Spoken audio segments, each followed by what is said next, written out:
Salut les amis, on se retrouve dans ce mois de juillet et on continue à se marrer.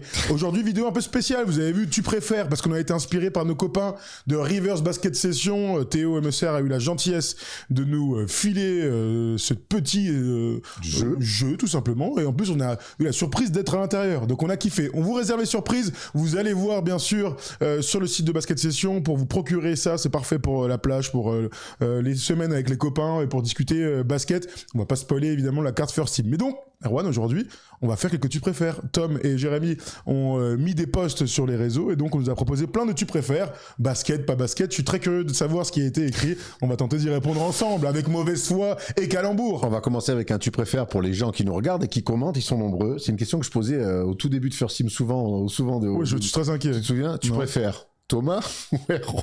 Ah ben voilà, un très bon tu préfères dans les commentaires. Vous n'hésitez surtout pas. Et vous savez bien que si vous mettez... Allez-y plein fer, hein. Si vous mettez Team Erwan, c'est que vous êtes raciste. Et alors Allez, je vous propose de tirer une première carte pour éviter de tout vous dire ce qu'il y a à l'intérieur. C'est du recto verso, il y en a plein. Je vais en tirer 2-3. On va surtout prendre ce que vous avez mis sur les réseaux sociaux. Allez, j'en tire une au hasard. J'espère qu'on va tomber quand même sur un truc un petit peu sympa. Il y a beaucoup de trucs sympas dans ce petit truc, mais bon voilà. Tiens, regarde, super. Ça va nous concerner tout de suite. Tu préfères avoir le flow de Shai Gilgeous-Alexander avec les stats de Brooke Barlinzer, donc c'est un gars de le bout du banc, ou le flow de Luc Cornette mais avec les stats de Devin Vassell? Zéro flow, mais t'es fort. Alors, ou flow et... pour moi, ça va être assez facile. Toi, ça risque d'être plus dur parce que moi, je n'étais pas un mec très élégant sur un terrain de basket. Donc, en fait, j'ai toujours privilégié l'efficacité parce que j'avais pas le choix, en fait. Fallait que je sois efficace. Sinon, j'avais pas de flow et pas efficace. Donc, je vais quand même prendre le flow de Luc Cornette avec les stats de Devin Vassell, ce qui m'assurera de rester dans la ligue longtemps. Je pense quand même que c'est le seul bon choix de ce que tu préfères. Ah bon, même toi, tu prends ça? Bah oui, bien sûr. Après, je trouve que Luc Cornette, c'est pas assez grave. Les Cornette, bon, c'est un grand et tout, mais bon, on en a déjà vu des mecs comme ça. Tu me dis un mec qui vraiment, il est dégueulasse, il a pas de flow, il peut pas dunker, il a pas de cross, il a un jeu dégueu, mettez quand même à 20 points par match. Là, on en discute, tu vois, il faut pousser le curseur un petit peu plus loin, c'est ce que je veux dire. Sur le principe, moi, je préfère l'efficacité. Devin Vassell, ça m'assure un contrat à 150 millions NBA quand même. Alors que l'autre, là, on sait toujours pas qui c'est, hein. Bon, on est d'accord. Bon, on est d'accord. Bon, vous nous dites si ça vous va de votre côté. On est d'accord pour ce premier, tu préfères. Tom, tu nous as concocté donc des petites versions là d'Instagram, de X, etc. Donc n'hésite surtout pas, cher ami. Tu préfères voir l'équipe de France de foot championne du monde ou Victor Wembanyama MVP et champion NBA l'année prochaine? Alors bien sûr, au moment où on tourne, l'équipe de France n'a pas joué la demi-finale face aux Espagnols. Donc on va pas se porter la chkoumoun. Tu dis quoi, toi? Il est pas simple celui-là parce non, que il est dur. Autant on a eu la chance de voir l'équipe de France déjà championne du monde 2 fois. Il n'empêche que cette génération-là, sur cette Coupe du Monde 2026, elle me fait tellement kiffer. Mbappé est tellement magnifique que j'ai envie de voir ce Mbappé-là être champion du monde et cette équipe de France-là avec la dernière de Deschamps. Donc j'ai envie de ça. En même temps, voir Victor MVP et champion NBA, c'est un truc que j'ai envie de voir, mais que je vais voir. Donc je vais prendre, pour 2026 en tout cas, l'équipe de France de foot, parce que quoi qu'il arrive, c'est la dernière de Deschamps et je sais pas si Kylian sera, même s'il est encore jeune, aussi magnifique avec l'équipe de France. Donc je vais prendre l'équipe de France de foot parce que je sais que Victor, si c'est pas cette année, il le sera plus tard. Je comprends un peu, tu frappes un peu en touche, mais je suis d'accord avec toi. Je rajoute un truc parce que... Ouais, mais je vais te rajouter un truc. Admettons que les deux gagnent. Tu préfères être dans la salle pour France-Argentine, remake de 2022, enfin dans la salle, dans le stade. Donc on prend nos affaires et dimanche prochain, on est, je sais pas où c'est à New York, c'est au grand stade là du New Jersey. C'est pas Gillette, c'est Boston, non, c'est comment tu dis? Au MetLife Stadium, voilà. Donc voilà, samedi, on prend l'avion, boum, allez, on va en jet même, empreinte carbone, c'est pas grave, on y va direct. On regarde dans une loge la finale France-Argentine, le remake et la France gagne. Ou match 7, finale NBA, et là encore une fois, on travaille pas, on y va que pour le plaisir, et on est à San Antonio pour voir la victoire de Victor. Tu préfères quoi? C'est contre qui en finale? Contre les Knicks. Ah ben, je vais aller voir le match de foot tranquille, la finale de la Coupe du Monde. Finale de Coupe du Monde pour Erwan, vous voulez dire ce que vous en pensez? Je pense que quand même une finale de Coupe du Monde avec la France qui gagne, ça doit être exceptionnel. Oui, non, ça c'est sûr. Non, la France. Allez, on reste Cocorico, on laisse la France. Bah, Victor, c'est Cocorico aussi, mais c'est vrai. Une finale de Coupe du Monde quand même. Bah, c'est un peu un live goal. Puis cette équipe de France là, elle fait tellement kiffer, elle va de l'avant, ça met des buts, c'est magnifique. Non, attends, ça me fait plaisir que Kylian soit redevenu le joueur préféré d'Erwan. Voilà. Préféré, je sais pas, en tout cas, belle révérence. Allez, on enchaîne. Un autre, Tom, s'il te plaît. Alors, tu préfères voir ton équipe gagner une fois tous les 10 ans pendant 30 ans ou faire un three-peat en 30 ans? Waouh! Ok, moi, je peux répondre rapidement à ça. Hein. Moi, je préfère voir mon équipe, alors, et pour le coup, avec New York, 10 fois en 30 ans. Une fois tous les 10 ans. Une fois tous les 10 ans.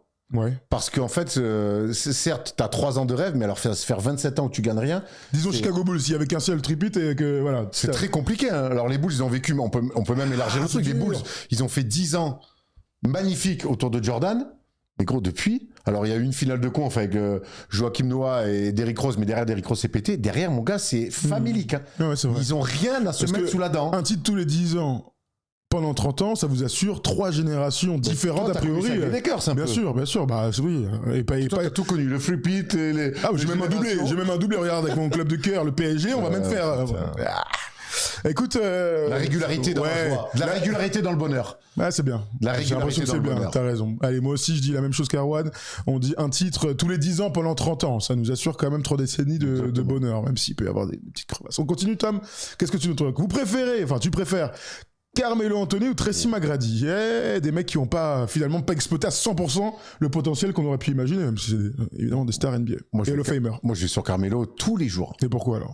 Parce que je l'explique parfaitement dans le double team que j'ai fait avec Tom Saravino sur Carmelo Anthony. Moi, c'est un de mes premiers kiffs, Carmelo Anthony. Je dis toujours le Final Four NCAA 2003 avec Maryland. Il est exceptionnel. Je tombe amoureux de ce joueur, ce qui d'ailleurs... C'est pas avec Maryland. Syracuse. Pourquoi je dis Maryland? Ils ont la même couleur. Syracuse. Et en fait, je tombe amoureux de ce joueur, ce qui va d'ailleurs être compliqué après parce qu'il va jamais redevenir ce leader en NBA. Mais pour moi, le talent, même si T-Mac en a beaucoup, bien sûr. Team USA, c'est quand même à mettre à l'avantage de Carmelo. Donc ouais, moi, je suis Team Carmelo plus que T-Mac. Dites-nous si un double team sur Tracy McGrady vous intéresse. Alors, je vais sortir un petit peu de juste la carrière et Team USA, parce que du coup, Team USA, ça balaye tout. Hein. Évidemment, on prendrait tout ce Carmelo Anthony. Quand on parle de joueurs, même si les deux sont à 10 sur 10 sur beaucoup de trucs, je pense que je préfère Tracy McGrady. Ok. Je le préfère, alors je vais dire plus d'ailier, mais ça marche pas vraiment, mais des arrières de 2m3 à 5, parce que bon, il y a quand même un doute. 3. Ah, il est long, hein. Par rapport à Kobe, il était vachement plus grand. En fait, c'est surtout des bras. Ouais. En fait, T-Mac, il fait 2-0-2, 2-0-3. Parce que Carmelo, il n'y a pas de doute, il fait 2-0-3, mais T-Mac, il me paraît... T-Mac, il a des bras immenses. J'ai l'impression que c'est un faux... Bon, admettons, bref. Mais en tout cas, je l'ai vu faire avoir des moves en NBA qu'il est le seul à avoir. Tu vois, il y a pas beaucoup de mecs qu'on peut citer comme ça. Tu vois, de Jamal Crawford, Jason Williams, tu sais, t'as des mecs comme ça qui restent avec des actions un peu iconiques, et T-Mac, il en fait partie, entre dunk et autres dribbles de ouf. Moi, je dirais T-Mac quand même. Okay. J'ai plus d'affection pour T-Mac. Je savais qu'elle allait sur T-Mac. Ouais, j'ai plus d'affection pour T-Mac. Et puis, Kobe aimait bien dire, il y avait Iverson aussi, mais c'est le seul qui pouvait imaginer être plus fort que lui. Bon, il a pas eu la chance de jouer avec Shaquille O'Neal quand il avait 20 ans. Bon, on enchaîne avec... Yao Ming.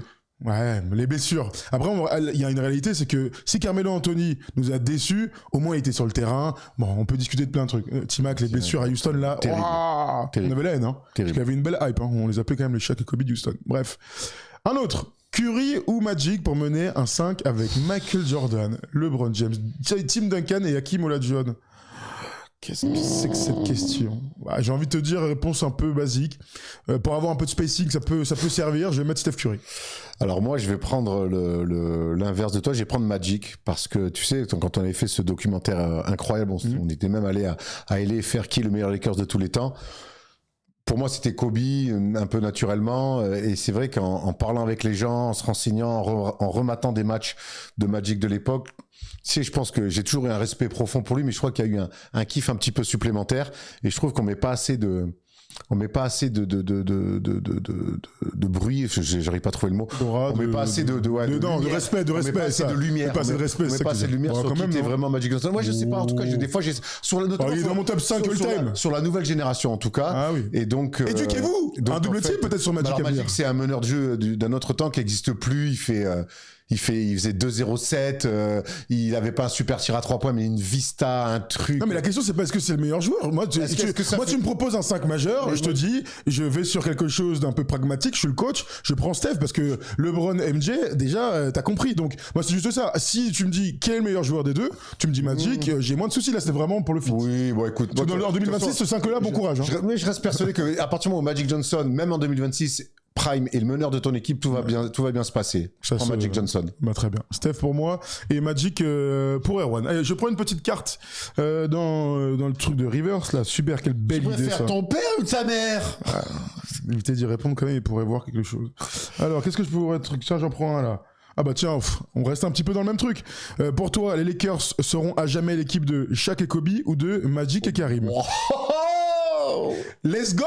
Alors après, il y a une histoire de génération quand même. C'est vrai que moi, les premiers souvenirs, c'est Shaq et Kobe. Bien sûr. Il n'y a pas de doute. Il n'y a pas de doute. Après, ce qu'ont réussi à faire Magic et Karim, c'est magnifique. Ils refont gagner les Lakers. Historiquement, qui n'avaient pas gagné depuis les années début 70, je crois, les Lakers, si encore. C'est eux les premiers qui battent Boston en finale NBA. Tout à fait. À Boston. Donc, mine de rien, il faut donner beaucoup de crédit à cette époque-là. C'est le Showtime, c'est un style aussi. Et je pense que les Lakers deviennent les Lakers, même s'il y a Jim Miller, Jerry West, Bale, tout ça. Mais les Lakers deviennent les Lakers, cette franchise glamour, strass et paillettes glamour avec Magic et Karim. Donc je vais dire Magic et Karim. Mais moi je pense qu'il n'y a pas trop de débat là-dessus. Hein. Si les deux là avaient mis leur ego de côté et qu'ils avaient fait eux aussi 9 finales en 10 ans, j'aurais dit qu'il y avait au moins combat. Pour moi, il n'y a même pas débat. Très bien. Tu fais 4 finales, tu fais les 3 titres, tu te brouilles, et bah c'est l'histoire qui est comme ça. Et finalement, Kobe va chercher les 3 titres, enfin les 2 titres qui lui restent. Mais attends, ils font 9 finales. C'est-à-dire qu'il y a, dans la conférence Ouest, dans les années 80, t'avais pratiquement aucune chance d'aller en finale NBA. Il y a que Houston qui avait réussi à le faire. Est-ce qu'on peut... Houston et... qui d'autre l'a fait encore? Attends. De quoi? Dans les années 80? Ouais, il y a que Houston qui est allé en finale. Il y a que Houston. Ah ouais, je crois. Oui. Je vais vérifier en même temps. Je vais vérifier, mais bon, je crois que de toute façon, ils ont fait 9 finales de 80. Oui, il y a 91 aussi, peut-être qui compte aussi. Il y a que Houston. Attends, je réfléchis en même temps. Si, il y a que, pour moi, je vois que Houston qui sort. Bref, je sais plus ce que je voulais dire du coup. Je sais plus ce que je voulais dire. Je sais pas, ça va te revenir. Tiens, je regarde en même temps.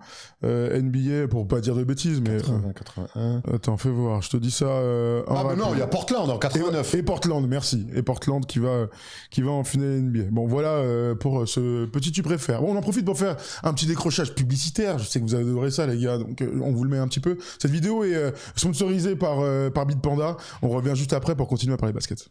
Le sponsor de cette émission, c'est Bitpanda, la plateforme idéale si tu n'as jamais touché au trading. Elle est entièrement régulée et déjà en totale conformité avec les strictes normes européennes MiCA. Et pour ceux qui s'y connaissent déjà, il y a une grosse nouveauté. Ils viennent de lancer une première en Europe, le Margin Trading. Ça vous permet d'investir sur des actions et des ETF en multipliant vos capacités d'investissement au-delà de votre capital initial grâce à un effet de levier allant jusqu'à x20. Concrètement, imaginez que vous avez 100 € à investir. Avec un levier de x10, Bitpanda vous permet d'ouvrir une position d'une valeur de 1000 €. Les gains potentiels sont donc significativement amplifiés, mais attention, les pertes le sont exactement de la même manière. Un point important à bien comprendre, le trading sur marge comporte des risques élevés de pertes supérieures au capital investi. C'est réservé aux investisseurs expérimentés, donc prends bien le temps de comprendre comment ça marche. On va préciser tout ce qu'on dit. Tu empruntes de l'argent et tu dois rembourser ce prêt, ainsi que des frais qui s'accumulent toutes les 4 heures, même si le marché est en baisse. Pour les frais, c'est simple et clair. 1 € quand tu achètes, 1 € quand tu revends, rien d'autre. C'est une tarification fixe et transparente, sans spreads cachés, avec en plus des dépôts instantanés et gratuits. Petit rappel au passage, le levier est aussi disponible sur les cryptos jusqu'à x10 si jamais ça t'intéresse. Si tu veux bien comprendre comment ça marche, avant de te lancer, va lire l'article de la Bitpanda Academy sur les leviers en action, c'est hyper clair et très pédagogique. Et si tu es prêt à te lancer, découvre Bitpanda Margin Trading maintenant, le lien est en description.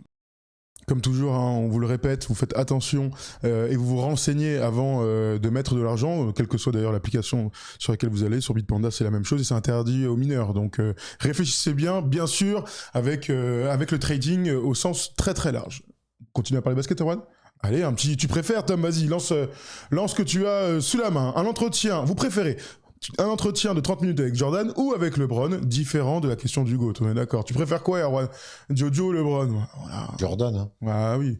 Personne va cracher sur un entretien de 30 minutes avec LeBron James. Hein, jamais de la vie. Là, c'est juste, je dois choisir entre 2 GOAT. Ben, je prends le mien. Après, il y a une réalité, je dois le dire, c'est que, admettons que l'un ou l'autre soit en totale honnêteté, c'est-à-dire que tu ne peux pas mentir, j'ai plus de questions intéressantes à poser à LeBron qu'à Michael Jordan. C'est vrai que tu vois, là, on répond comme ça à brut pour point parce que Jordan, il y a le kiff, mais mine de rien, on a été plus proche de la carrière de LeBron que celle de Jordan. Et moi, je pense que j'aurais plein de questions sur son départ à Miami, sur les choix à Cleveland. Est-ce que c'est vraiment lui qui fait les équipes? C'est lui qui fait sauter David Blatt? Explique-nous le pourquoi du comment. On aurait plein de questions un petit peu coquines, en tout cas, enfin pas coquines, tu m'as compris. Tu m'as compris en tout cas à poser à LeBron. Oui, tout à fait. Mais je pense que c'est parce que de Michael Jordan. Pourquoi il va pas à New York? Même si Michael Jordan, on a des questions à lui poser, la réalité de sa première retraite, etc., tout l'envers du décor. Tu vois, le mec est complètement honnête. Il peut pas mentir. Il est là, il est cabasse, le mec. Bon il y a des bonnes questions à poser aux deux. Je pense que LeBron a beaucoup de réponses en fonction aussi du basket moderne et tout ce qui s'est passé ces dernières années. Il a été instigateur d'énormément de changements. On y retourne, Tom, un autre tu préfères. Tu préfères la carrière de Mac James en Europe, donc MVP, même s'il a jamais gagné l'Euroleague, MVP tout de même, ou celle de Nick Young en NBA. Enfin, il est champion NBA, Nick Young, il a mis des matchs à 40. On aime beaucoup la carrière de Mac James, mais là, Nick Young, tous les jours. Hein. C'est un mec qui est référencé, Nick Young. Après, il y a bien sûr cette réputation et l'image d'un mec un peu fou. C'est un basketteur exceptionnel, Nick Young. Hein. Non, mais enfin, littéralement, sans dire que Mac James n'en est pas. Qui a mis des 40 points NBA, qui tournait à 17 ou 18 points de moyenne, qui a été champion NBA avec les Warriors. Nick Young. Hein. Ouais, moi aussi Nick Young. Surtout que pour les Américains, c'est d'autant plus important parce que c'est chez eux. Hein. Ouais. Ça, nous, de notre prisme français, évidemment, d'être MVP de l'Euroleague, je prends tous les jours. Mais Mac James, il rêverait d'avoir la carrière de Nick Young en NBA. Hein. Tous les jours. Hein. Voilà, c'est aussi ça qu'il faut dire. Allez, on enchaîne avec un autre tu préfères. Tu me diras combien il en reste, Tom, s'il te plaît. Vous préférez une carrière de dingo en Euroleague, plusieurs titres, au moins 3 fois un MVP ou une bague NBA en étant 6e homme et au-delà de ça, une carrière oubliable. Un random de NBA, Erwan, mais champion NBA tout de même, ou une superstar quand t'es champion en étant 6e homme, c'est dur de dire que t'es un random. Hein. C'est pour ça que je descends un peu, parce qu'en 6e homme... Random. Après, les titres où t'as vraiment pas de rôle vraiment, c'est puis c'est à mettre en parallèle avec le fait de franchement gagner l'Euroleague. Moi j'ai eu la chance d'assister à des Final Four, de voir des mecs gagner l'Euroleague. On a reçu Evan Fournier cet été qui nous parle de la joie de gagner un Final Four d'Euroleague. Moi mine de rien, alors tu gagnes beaucoup plus d'argent en NBA certes, mais je pense que la joie de gagner en étant le MVP d'Euroleague, je pense que c'est indescriptible. Je pense que je prends les 3 titres d'Euroleague avec un titre de MVP. Quitte à être une star, autant l'être en fait, hein, plutôt que d'être un random. Mais après, il n'y a aucun joueur NBA. Vous savez, les joueurs NBA, c'est une stature. Tu fais partie des meilleurs joueurs du monde, et même le meilleur joueur de l'Euroleague n'est pas parmi les meilleurs joueurs du monde. C'est très difficile à dire, mais quand on en parle, nous, avec les joueurs NBA, ils disent, mais gros, c'est lourd d'être MVP de l'Euroleague, ils vont pas cracher dessus. Mais ça vaut moins, mine de rien, que de jouer 15 ans en NBA avec un titre. Après, c'est quand même fou. Après, je pense qu'il y a 70% des joueurs NBA qui sont pas capables d'être MVP d'Euroleague. Absolument, mais c'est vrai aussi. C'est pour ça que c'est toujours, c'est difficile. 60%. Et si on prend tous les MVP de l'Euroleague des 10 dernières années, finalement, il n'y en a aucun qui s'est installé en NBA. Ou alors, c'est des mecs qui sont revenus. Evan a joué 12 ans en NBA. Donc, la dernière fois, j'ai vu, je crois, il a joué 70% de ses matchs en tant que titulaire, Evan Fournier. Donc, il a fait sa carrière. Hein. Voilà. Mais lui, c'est plutôt l'inverse, tu vois. Oui, ça, c'est les mecs qui font le chemin inverse. Tout à fait. On a quoi d'autre sous la dent, cher ami? Tu préfères un golf avec Jordan ou une night avec Rodman, frérot? C'est toi qui dois répondre. Hein. C'est un no-brainer, une net avec Dennis Rodman. Même si on a appris qu'apparemment il sentait très fort. Ouais. Je sais pas ce que ça veut dire concrètement. Mais... sorti, il devait pas beaucoup se doucher. Il devait envoyer, quoi, frérot. Bravo, Carmen. Il transpirait beaucoup. Non, une night. Le golf, toi, peut-être avec Jordan. Moi, j'y joue pas au golf. Je préfère jouer au basket avec Michael Jordan que jouer au golf, tu vois. Je pense quand même qu'une night. Une night avec Dennis Rodman. Ah ouais, même si Dennis Rodman de 2026, disons, prenons des mecs en leur prime, hein, parce qu'en 2026. Non. Le meilleur ami du président de la Corée du Nord, bon. Allez, prochain, tu préfères.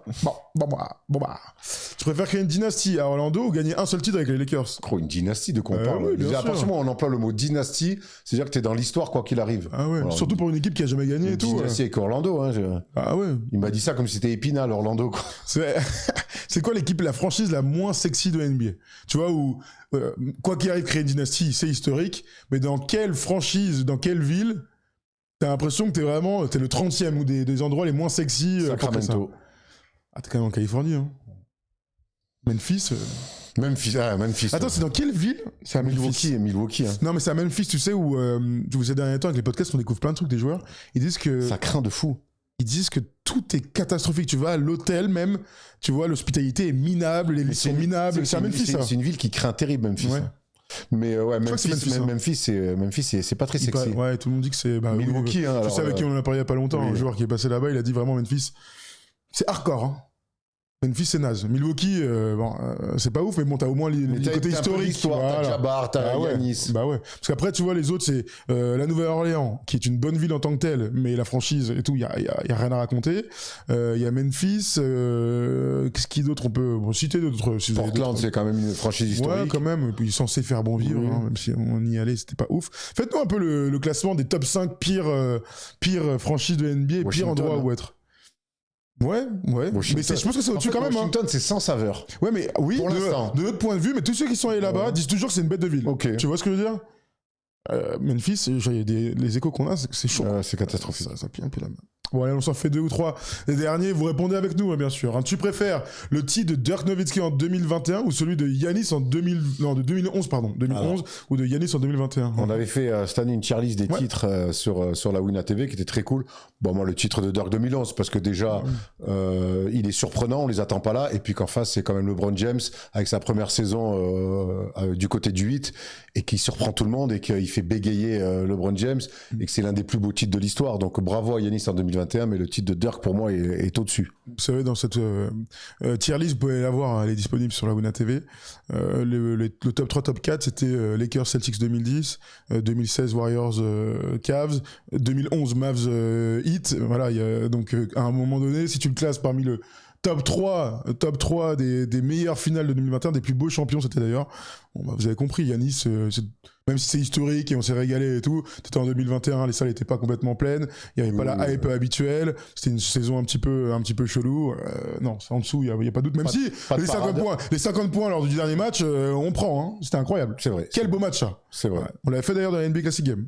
Donc c'était très cool. Qu'est-ce qui te reste, mon Tom? Kevin qui nous dit, à la manière de Jackson Hayes avec la Slovénie, si un joueur des Spurs veut un passeport français pour jouer avec Wemby, tu préfères qui? Dylan Harper ou Stephen Castle? Wow, elle est bien cette question. Elle est très bien cette question. Bon, Stephen Castle, parce qu'aujourd'hui il est en avance. Voilà, peut-être que dans 2 ans, je te dirai l'inverse. Mais c'est vrai qu'au moment où on lit cette question, je dirais Stephen Castle quand même. Ouais. Je réfléchis. Le fait que... Un peu plus fiable sur le tir extérieur. Je sais pas. J'ai l'impression que Dylan Harper... Ouais, j'ai tellement l'impression que Dylan Harper à terme sera un meilleur joueur que Stephen Castle. Ouais, je veux bien te croire. Il faut avoir la vision pour certains, mais... moi, je prendrais Dylan Harper. Ok. Dylan Harper. Bon, là, c'est Kif Kiburico. Et surtout, ça n'arrivera pas, puisque nos meneurs français sont excellents. Et on est hâte de savoir qui va prendre la mainmise sur les 5 majeurs pour les 3-4 prochaines années. Qui va finir les matchs surtout. Et qui va... Les deux. Oui. On veut les 3. Et puis ensuite, en fonction des matchs, qui finira les games. On vous rappelle qu'on part sur 6 années exceptionnelles. Là, une année sans compétition internationale. Mais après, on fait Coupe du Monde au Qatar en 2027, JO 2028 du côté de Los Angeles, l'Euro 2029. En 2031, nous aurons la Coupe du Monde en France. Et 2032, encore les JO à Brisbane. Donc j'ai l'impression qu'on est gâtés. Avec une équipe de France qui risque de truster des titres et des médailles.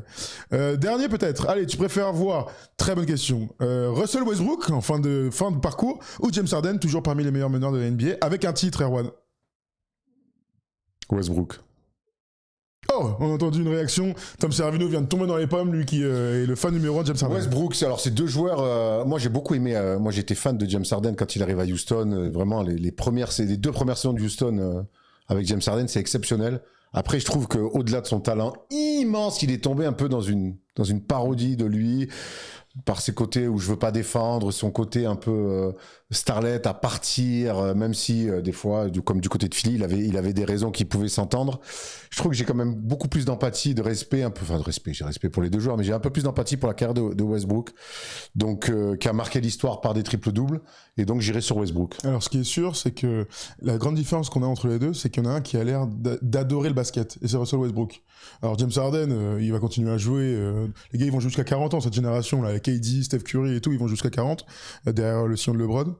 C'est vrai que Westbrook, on peut pas lui enlever ce truc de quoi, il kiffe le basket. Ah ouais, c'est un bowler. Ouais, à sa manière. Ouais. Mais par T'es contre, au Kings, t'es toujours à 100%, tu joues les matchs. Ouais, tu baisses de niveau, mais mon gars, on peut rien lui reprocher sur l'état d'esprit malgré des lacunes ici ou là dans sa carrière. Ben, on a fait l'interview avec comme il s'appelle qui joue au Kings, le français. Avec Maxime Reynaud. Avec Maxime Reynaud, et encore une fois, il est dithyrambique sur le côté vet de Westbrook, ce côté-là où en fait il kiffe être un joueur NBA sur et en dehors du terrain. Ouais. Donc voilà, moi j'ai quand même J'ai quand même envie de dire Westbrook. On rappelle quand même que Westbrook, très vite, hein, dans ma tête. Et Westbrook maintenant gagnera une bague seulement dans un titre rôle. Dans un rôle très secondaire. On pense toujours à Gary Payton dans ces cas-là, hein, qui allait chercher sa bagouze en 2006 là comme un chien de la casse. Et il a bien fait hein, finalement. On souhaite à Russell Westbrook d'avoir ce dernier run parce que pour l'instant on se souvient qu'à Denver il avait eu sa chance, ils l'ont pas gardé, donc on verra l'année prochaine. Hein, on sait pas où il est pour l'instant, où il jouera. Alors que James Harden joue toujours les premiers rôles. C'est aussi la grande différence. Ils ont qu'un an d'écart. Hein.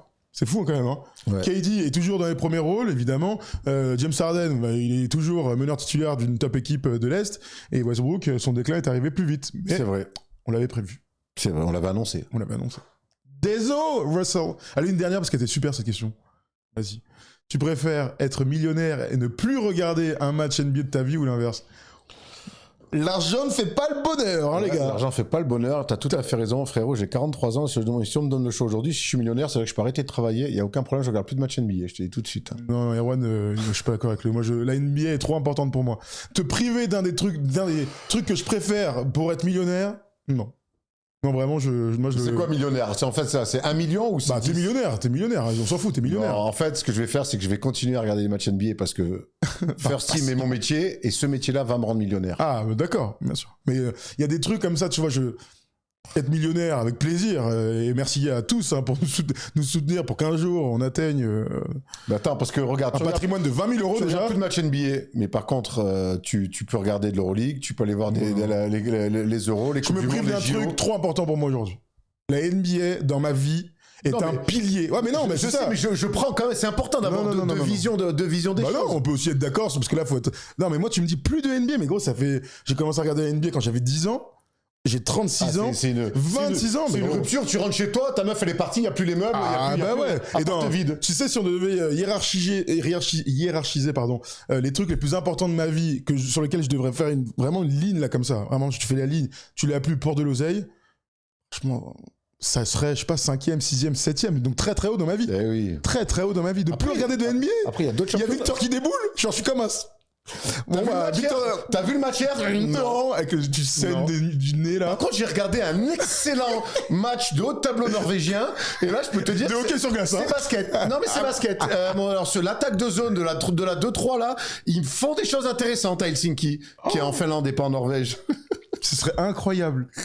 T'imagines, tu travailles, tu marches de là. Bah oui, j'adore les parce que c'est complètement con. Bah oui, bien sûr. Tu marches partout Victor, il a gagné 7 titres en 10 ans. Il a des images de lui partout sur les champs et tout. T'as pas vu un match? Ouais, mais si j'ai ma maison en Anglette. Ah ouais, bah là, tu peux même vivre sans réseau, hein, là-bas. J'ai donné ce que j'avais à donner au basket. Et j'ai pris ce que le basket avait à me donner. Tu l'entends, c'est Tony Parker, l'autre. Incroyable. Bon, en tout cas, si vous avez une meilleure réponse que nous sur l'un, si tu préfères, vous n'hésitez pas. Sur là. Ah, mais c'est intéressant. Non, pas de bonheur. La NBA, Erwan, la NBA. La NBA. Bon, il y a encore les JO et tout, t'as raison. La maison sur le BAB, gros. Ouais, bon, écoute, je vais réfléchir.